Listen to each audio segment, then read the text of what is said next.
crime is like a water balloon. You squeeze a water balloon, all the water goes somewhere else. That's what's happened to crime. Crime is slowly being squeezed off the clear web, so where does it go? It's not going to go away, it's just going to go to the dark web. And you need the tools and technologies to understand the dark web to stop the bad uses of it, so that you can have some successful technology going forward. That's great.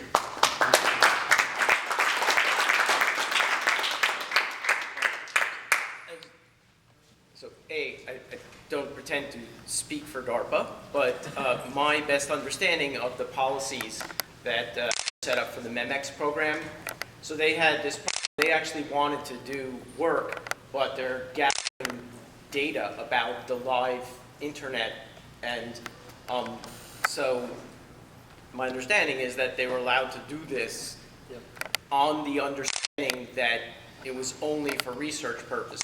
So it's not true that you can't operationalize tools. You just can't use the data sets from there. They won't, pass those data sets over to people. But the tools are, available for transition. And my understanding is that they do work with various agencies, and those agencies are actually using the tools that have been developed as part of MEMEX. Right. So.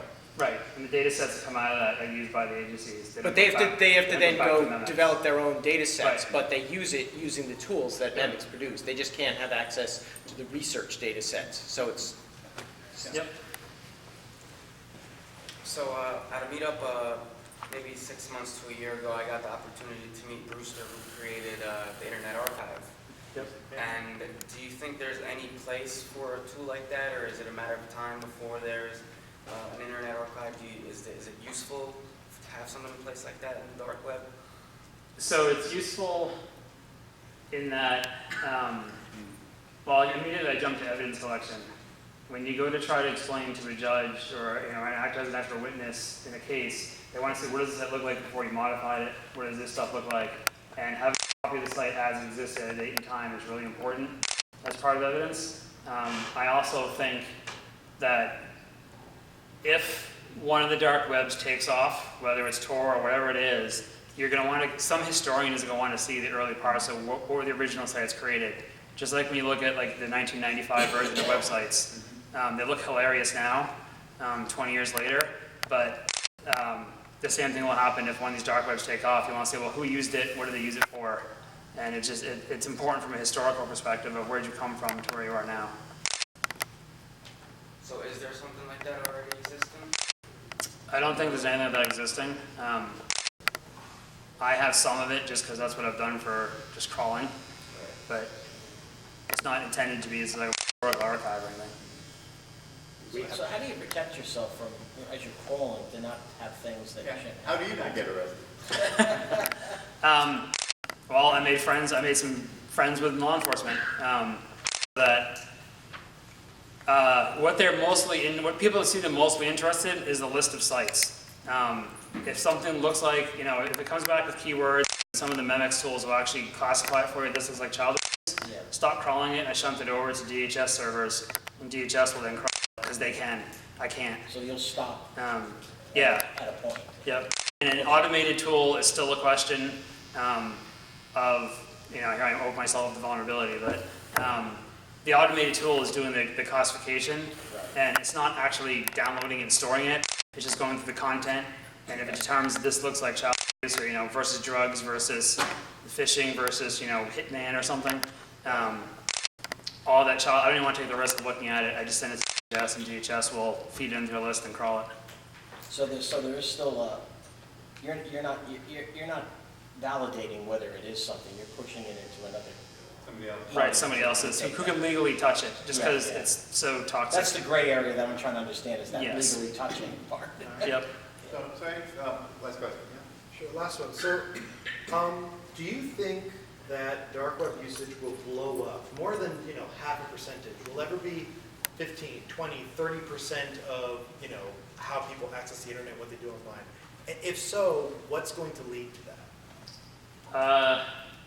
I think that yes, eventually it will blow up. I don't think any of the tools right now are the ones that are going to do it. Think back to 1995, you had to install your own TCP/IP stack.